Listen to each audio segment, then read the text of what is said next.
যুদ্ধবিরতি লঙ্ঘন করে রোববার গাজায় চালানো ইসরায়েলি বিমান হামলার ভয়াবহ দৃশ্য এটি। গাজা সিটি ও উত্তরাঞ্চলে বর্বর এই হামলা চালিয়ে একদিনেই শিশুসহ অন্তত ৪৫ ফিলিস্তিনিকে হত্যা করেছে নেতানিয়াহু বাহিনী। এতে যুদ্ধবিরতির মধ্যেও মানুষের আর্তনাদে ভারী হয়ে ওঠে ফিলিস্তিনের অবরুদ্ধ ভূখণ্ডটি। এদিন ইয়াহিয়া আল মাবু নামে হামাসের কাশেম ব্রিগেডের এক কমান্ডার নিহত হয়েছে বলে নিশ্চিত করেছে গোষ্ঠীটি। হামলায় আন্তর্জাতিক একটি গণমাধ্যমের সম্প্রচার সরঞ্জামও ক্ষতিগ্রস্ত হয়েছে। ১০ অক্টোবর থেকে প্রায় ১০০ ফিলিস্তিনিকে হত্যা করে যুদ্ধবিরতি প্রচেষ্টা কলঙ্কিত করেছে ইসরায়েলি বাহিনী। এমনকি গেল ১০ দিনে তেল আবিব অন্তত ৮০ বার যুদ্ধবিরতির শর্ত লঙ্ঘন করেছে বলেও দাবি গাজা কর্তৃপক্ষের। এতে মধ্যস্থতাকারীদের উপর ক্ষোভ ঝেড়েছেন সাধারণ ফিলিস্তিনিরা। وين الاتفاق؟ وين ترامب؟ وين الضامنين للاتفاق الهزيل؟ احنا شركة BNB، شركة فلسطين للإنتاج الإعلامي، البالستاين ميديا برودكشن، شركة بتقدم خدمات لقنوات دولية لقنوات عالمية। এদিকে হামাসের বিরুদ্ধে যুদ্ধবিরতি শর্ত ভাঙার পাল্টা অভিযোগ তুলেছে ইসরায়েলও। আইডিএফ বলছে রোববার সকালে রাফায় হামাসের হামলায় তাদের ২ সেনা নিহতের জেরে বিমান হামলা চালিয়েছে তারা।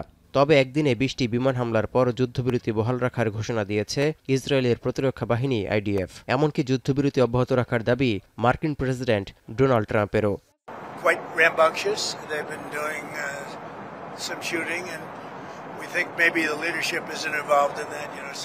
rebels within, but either way it's going to be handled properly.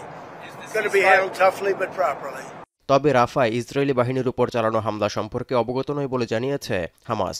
এমন পরিস্থিতিতে গাজায় পুরোপুরি যুদ্ধের অবসানে উদ্যোগ নেওয়া সহ বিভিন্ন ইস্যুতে ফোনালাপ করেছেন ফরাসি প্রেসিডেন্ট ইমানুয়েল ম্যাক্রো এবং সৌদি যুবরাজ মোহাম্মদ বিন সালমান। অন্যদিকে গাজায় যুদ্ধবিরতি কার্যকরে হামাসকে নিরস্ত্র করতে উপসাগরীয় আরব দেশগুলোকে এগিয়ে আসার আহ্বান জানিয়েছেন মার্কিন ভাইস প্রেসিডেন্ট জেডি ভ্যান্স।